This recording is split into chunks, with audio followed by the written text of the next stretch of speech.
যে আল্লাহর সৃষ্টির দিকে লক্ষ্য করো, আসমানের দিকে চেয়ে দেখো, তোমার চোখ ক্লান্ত হয়ে পরিশ্রান্ত হয়ে ফিরে আসবে তোমার দিকে, আল্লাহর সৃষ্টিতে কোনো ত্রুটি খুঁজে পাবে না।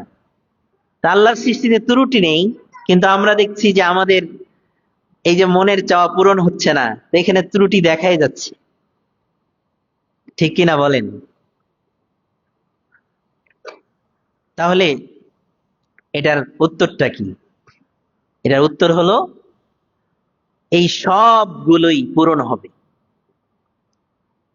তবে এটা পূরণ হওয়ার জায়গা পৃথিবী না, দুনিয়া না।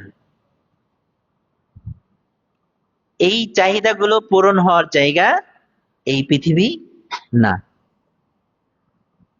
আর যেই জিনিস যেই জায়গার না, ওই জায়গায় যদি আপনি ওটা পেতে চান, তখনই হবে অন্যায়, দুর্নীতি, জুলুম, অত্যাচার, ছিনতাই, যত ধরনের অন্যায় আছে সবগুলো ঘটবে।